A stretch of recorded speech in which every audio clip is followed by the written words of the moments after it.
ನಗರದಲ್ಲಿರೋ ಕಸದ ಸಮಸ್ಯೆ ಅಷ್ಟಿಷ್ಟಲ್ಲ. ಎಲ್ಲೆಂದರಲ್ಲಿ ರಾರಾಜಿಸುವ ಕಸಕ್ಕೆ ಮುಕ್ತಿ ನೀಡೋದಕ್ಕಾಗಿ ಅಧಿಕಾರಿಗಳು ಹತ್ತಾರು ತಂತ್ರ ಹೂಡಿದ್ದಾರೆ. ಕಸ ಎಸೆದವರ ಮನೆ ಬಾಗಿಲಿಗೆ ಕಸ ಎಸೆದು ಬುದ್ಧಿ ಹೇಳ್ತಿದ್ದಾರೆ. ಆದರೆ ಇಲ್ಲೊಂದು ಕಡೆ ಶ್ವಾನಗಳು ಮಾಡಿದ ತಪ್ಪಿಗೆ ಅಂಗಡಿಯವರಿಗೆ ಭಾರೀ ಬರೆಯನ್ನೇ ಎಳೆದಿದ್ದಾರೆ.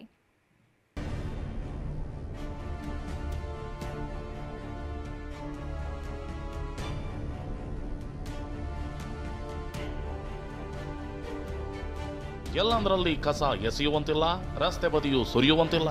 ಕಸದ ವಿಷಯದಲ್ಲಿ ನಿರ್ಲಕ್ಷ್ಯ ತೋರಿದವರ ಮನೆ ಬಾಗಿಲಿಗೆ ಕಸವನ್ನ ಸುರಿತಿದ್ದಾರೆ. ಬುದ್ಧಿವಾದ ಹೇಳಿ ದಂಡವನ್ನ ಜಿಬಿಎ ಅಧಿಕಾರಿಗಳು ವಸೂಲಿ ಮಾಡ್ತಿದ್ದಾರೆ. ಆದ್ರೀಗ ಬೀದಿ ನಾಯಿಗಳ ಕಿತಾಪತಿಯಿಂದ ವ್ಯಾಪಾರಿಯೊಬ್ಬರಿಗೆ 25,000 ರೂಪಾಯಿ ದಂಡ ಬಿದ್ದಿದೆ.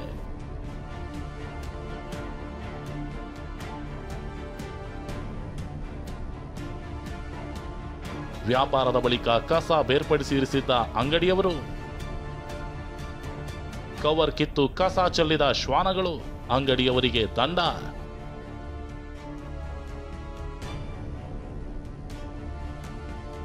ರಾಜಾಜಿನಗರದ ಭಾಷ್ಯಂ ಸರ್ಕಲ್ನಲ್ಲಿರೋ ಶಾಂತಲಾ ಐಸ್ ಕ್ರೀಮ್ ಶಾಪ್ ಇದು. ವ್ಯಾಪಾರ ಮುಗಿಸಿ ಒಣಕಸ ಬೇರ್ಪಡಿಸಿ ದೊಡ್ಡ ಚೀಲದಲ್ಲಿ ಕಸವನ್ನ ಕಟ್ಟಿ ಅಂಗಡಿಯವರಿಟ್ಟಿದ್ರು. ಬೆಳಗ್ಗೆ ಕಸದ ಗಾಡಿಗೆ ಕೊಡೋಕೆ ಅಂತಲೇ ಕಸವನ್ನ ರಾತ್ರಿ ಕಟ್ಟಿಟ್ಟಿದ್ರು. ಆದರೆ ಬೀದಿ ನಾಯಿಗಳು ಕಸದ ಚೀಲವನ್ನ ಹರಿದು ರಾತ್ರಿ ಕಸವನ್ನೆಲ್ಲ ರಸ್ತೆಗೆ ಚೆಲ್ಲಿವೆ. ವಿಷಯ ಏನಂದ್ರೆ, ನಾಯಿಗಳು ಮಾಡಿದ ಕೃತ್ಯ ಸಿಸಿಟಿವಿಯಲ್ಲಿ ಸೆರೆಯಾಗಿದೆ. ಇದು ಗೊತ್ತಿದ್ರು ಜಿಬಿಎ ಅಧಿಕಾರಿಗಳು ಶಾಂತಲಾ ಐಸ್ ಕ್ರೀಮ್ ಅಂಗಡಿ ಎದುರು ಕಸ ಸುರಿದು ಉದ್ದಟತನ ತೋರಿದ್ದಾರೆ. ಅಂಗಡಿಯವರಿಗೆ ಪಾಠ ಕಲಿಸಿದ್ದೇವೆಂದು ವಿಡಿಯೋವನ್ನು ಬಿಡುಗಡೆ ಮಾಡಿದ್ದಾರೆ. ಇದರಿಂದಾಗಿ ಅಂಗಡಿಯವರು ನೊಂದಿದ್ದು, ನಮ್ಮನ್ನ ಟಾರ್ಗೆಟ್ ಮಾಡಿ ಅಧಿಕಾರಿಗಳು ಹೀಗೆ ಮಾಡಿದ್ದಾರೆಂದು ಬೇಸರ ಹೊರಹಾಕಿದ್ದಾರೆ.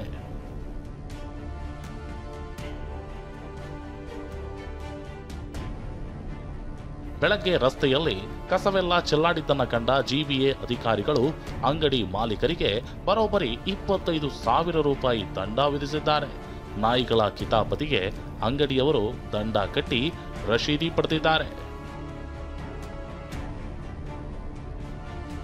ರಾಜಧಾನಿ ಕಸದಿಂದ ವಿದ್ಯುತ್ ತಯಾರಿಸಲು ಪ್ಲಾನ್.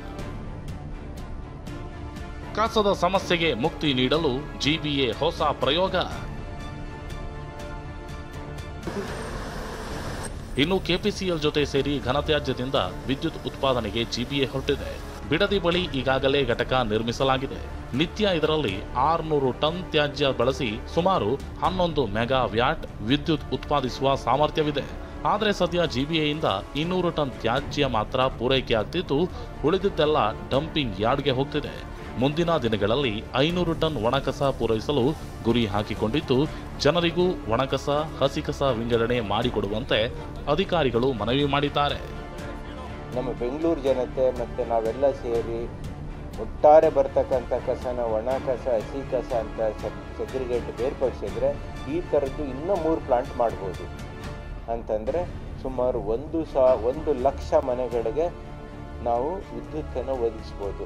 ಒಣ ಕಸ ಮತ್ತು ಹಸಿ ಕಸನ ಬೇರ್ಪಡಿಸ್ಕೊಟ್ರೆ ಕಸದಿಂದ ನಾವು ಒಣ ಕಸದಿಂದ ವಿದ್ಯುತ್ ಉತ್ಪಾದನೆ ಮಾಡ್ಬೋದು.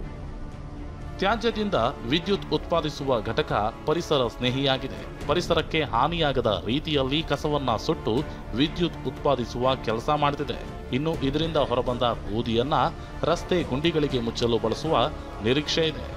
1,64,000 ಮೆಟ್ರಿಕ್ ಟನ್ ವೇಸ್ಟ್ ಇಲ್ಲಿ ತನಕ ನಾವು ಬರ್ನ್ ಆಸ್ ಆನ್ ಟುಡೇ 5ನೇ ತಾರೀಕು 1,64,000 ಮೆಟ್ರಿಕ್ ಟನ್ ವೇಸ್ಟ್ ಬರ್ನ್ ಮಾಡಿ ಕೇವಲ ನಾನು ಬಾಟಮ್ 30,000 ಅಷ್ಟೇ ಜನ ವಿತಿನ್ 20% ಲಿಮಿಟ್ಸಲ್ಲಿ ಆಲ್ಮೋಸ್ಟ್ ಅದೇ ಬರುತ್ತೆ.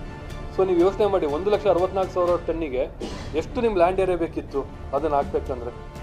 ಸೊ ಅದಷ್ಟು ನಾವು ಕಸನ ಸುಟ್ಟಿ ಕೇವಲ 23,000 ಮೆಟ್ರಿಕ್ ಟನ್ ಬಾಟಮ್ ಲೇಯರ್ಸ್ನ ನಾವು ಉತ್ಪನ್ನ ಮಾಡಿದ್ವಿ. ಕಸದಿಂದ ಉತ್ಪಾದನೆಯಾದ ವಿದ್ಯುತ್ತನ್ನ 25,000 ಮನೆಗಳಿಗೆ ಪೂರೈಸಲಾಗ್ತಿದೆ. ಇದನ್ನ ಮತ್ತಷ್ಟು ಹೆಚ್ಚಿಸಲು ಜಿಬಿಎ ಸಜ್ಜಾಗ್ತಿದೆ. ಶಾಂತಮೂರ್ತಿ, ಟಿವಿ9 ಬೆಂಗಳೂರು.